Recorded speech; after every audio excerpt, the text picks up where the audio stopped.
Welcome to the Real News Network. I'm Jessica Devereaux in Baltimore. Supporters of worker cooperatives of New York City are celebrating a major victory.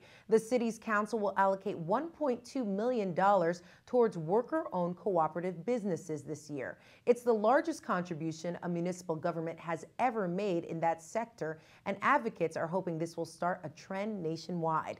Now joining us to get into this topic are our two guests. We have Hilary Abell. She is the co-founder of Project Equity, a nonprofit that builds economic resiliency in low-income communities by increasing worker ownership. She recently authored a white paper called Worker Cooperatives: Pathways to Scale.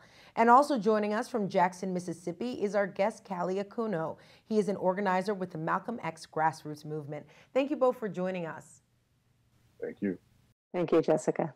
So Hilary, I'm going to start off with you. The city plans to launch 28 new cooperatives and help grow 20 existing cooperatives. This could mean the creation of 234 new jobs. Break down for us with a specific example of how these New York City cooperatives actually work. Well, Jessica, a cooperative is a business that's owned and controlled by its members. And this movement and this allocation of funds from the city is about worker-owned cooperatives. So these would be businesses where the people who work in them actually own them and have democratic control over the businesses. One example in New York City is actually the largest worker cooperative in the country. It's called Cooperative Home Care Associates in the Bronx. And it's been around for some 25 or 30 years. It has 2,300 employees, and the vast majority of them are actually worker owners. They're Latina and African-American women living in the Bronx and Manhattan. And they have created a company that is a leader in its industry. Their pay and their benefits are slightly above market. It's a difficult industry because it's a very low-wage industry, but Cooperative Home Care Associates has not only created a company where when you walk in the door, you feel the dignity in the workplace. And when you talk with the employees and talk with the management, you feel the sense of ownership from everybody because they have a voice, they have a say in how things go in the company. And the company has also influenced the industry around it to create quality jobs in order to create quality care in the home care industry. And they've spawned a nonprofit organization that does advocacy and consulting to increase the quality of jobs in other home care companies as well. So that's kind of an example of what's possible when you have a really effective worker-owned business that can not only empower its worker members, but also improve the industry for everybody. So Kali, down there in Jackson, Mississippi, they're all about the empowerment as well. That's really a city that has rallied around this idea of a cooperative movement. What are the major steps that need to be taken in order to ensure that what we see here in New York City is actually happening in other cities? The main thing, a social movement has to speak to the social demand of folks for quality jobs. That is what we've seen and experienced here in Mississippi. That was really the driving demand, and it continues to be the driving demand. But that social movement really has to speak towards the democratic needs of the workers, their need for quality protections within kind of the workplace and the marketplace.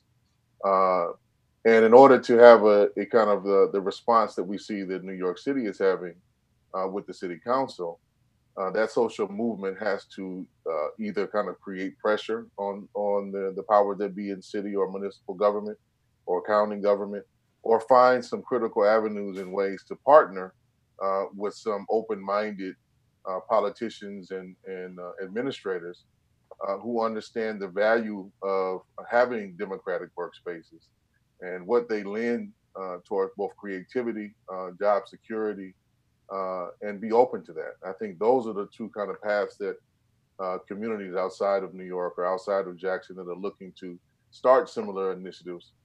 That is where I would advise them to start based on our experience here in Jackson.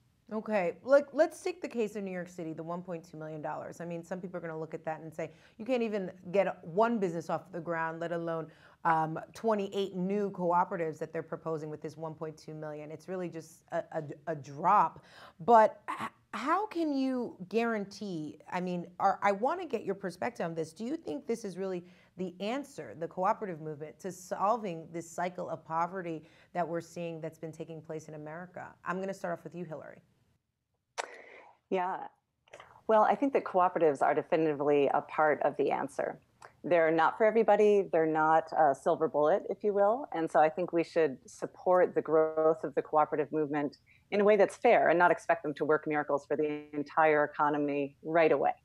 But that said, they're an incredibly important model for democratizing the economy, for creating better jobs, sustainable businesses, and in areas where worker cooperatives make up a substantial part of the local economy, like in the Basque region of Spain and in northern Italy and in France, there is evidence that unemployment, for example, is lower. In the Basque region, unemployment is significantly lower, probably about a third of what it is in the rest of Spain, even through the Great Recession. And here in the United States, and in my own experience, I worked with an organization called Wages based in Oakland and working with cooperatives around the Bay Area. And we created 5 green cleaning companies that have actually increased the immigrant women's incomes by about 158%, the women who are the worker owners of those cooperatives, and their family incomes by 70% or more. They also got health insurance through the company.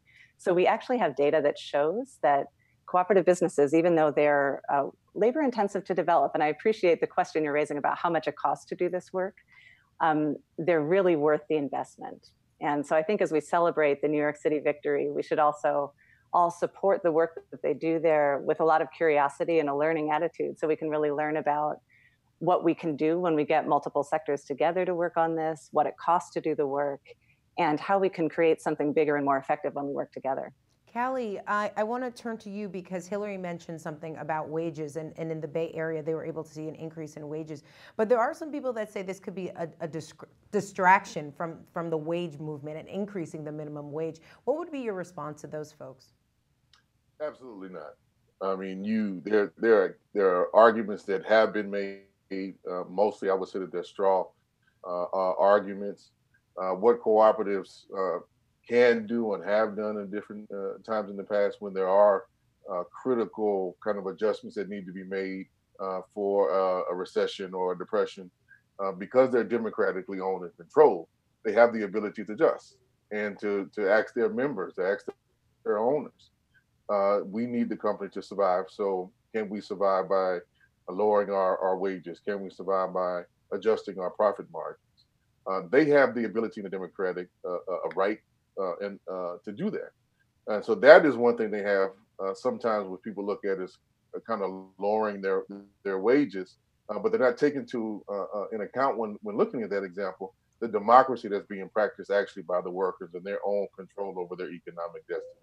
That's the key part I think we have to look at. But I look here in Jackson, for instance, and I think really throughout much of the South, you find the actual reverse, that people's actual practicing of control of their own means of production, if you will, and creating their own markets, creating their own working conditions, creating their working hours, it boosts up wages and working conditions tremendously. If you look at all the experience that the cooperatives within the Federation of Southern Cooperatives have in their long history, you actually find the reverse, that both wages and earnings go up for those who participate in cooperatives rather than go down. And I think the critical thing that we are trying to do here in Jackson is to really educate folks over how cooperatives are still part and parcel of the working class movement, if you will, and how we're looking to support the ongoing struggles and are involved in some of the ongoing struggles around temp workers and day labor workers and trying to end their exploitation here in Jackson, Mississippi, and also supporting the organizers and the workers who are involved in the Nissan plant over in Canton, Mississippi, because those things are intimately linked. And there are a number of different ways in which we not only want to ensure that those workers receive their union rights as civil and human rights, but we also want to make sure that Nissan is responsible directly to the local economy in a much more broad and dynamic way, and create perhaps a supply chain that could help support cooperatives by creating local spin-off businesses that support the cooperatives doing some industrial production for them. So there's a two-way look at dealing with it that would improve workers' lives in our area, in a tremendous fashion that don't contradict each other, but actually support each other in improving the working conditions of and the living wages of workers in our city and our region. I'm glad you mentioned the participation of Americans in cooperatives, because if you think about it, nationwide, there are only 5,000 worker owners nationwide. So Hilary, there seems to be this disconnect because we have an interest, a surging interest in cooperatives, but then you have numbers like this where fewer than 5,000 worker owners exist nationwide. What are the real barriers to worker co-op development getting off the ground and running? The way I look at it, Jessica, is that to create a really robust cooperative economy and to increase the presence of worker ownership in the economy, we need to work both on the supply and the demand side. And things like this incredible political victory in New York City came from a lot of people working together on the demand side, if you will, and efforts around getting procurement commitments for cooperatives from large institutions or anchor institutions also would go on the demand side. And those are things that anybody can participate in. So we do have tons of interest in the cooperative model from people who may not ever end up being worker owners themselves, but they can help build this model by working on the demand side. I do see, though, an imbalance, actually. We don't have as much strength on the supply side, if you will. And you're right, it's only about 300 or 350 worker co-ops in the country right now. And 55% of them have been formed since 2000. So we already have a wave that started of new cooperatives forming. But what's needed most right now in the short and medium term is capacity to develop these worker-owned businesses. And that's both among the workers who are starting the businesses and among co-op development organizations like the nonprofits in New York City that we're working together to get that initiative through. So there's need for technical assistance, but it actually goes well beyond that. And in my 10 years of experience in co-op development, it's usually like a 5-year program, especially if you're working with low to moderate income workers and a nonprofit is supporting those workers and launching and growing to maturity a successful business. You need at least 5 years to do that, and you don't want to shortchange it. You need to invest enough. So we also need more capital in this ecosystem, both from the loan side, but more importantly from the equity side and from the grant side, because we need equity type funding for these businesses, but we also need grant and charitable funding to support the incredible contributions that worker co-op development can make to social justice and to building economic stability for some of our most disadvantaged workers. All right, Hilary Abell and Kali Akuno, thank you both for joining us. Thank you. Thank you. And thank you for joining us on the Real News Network.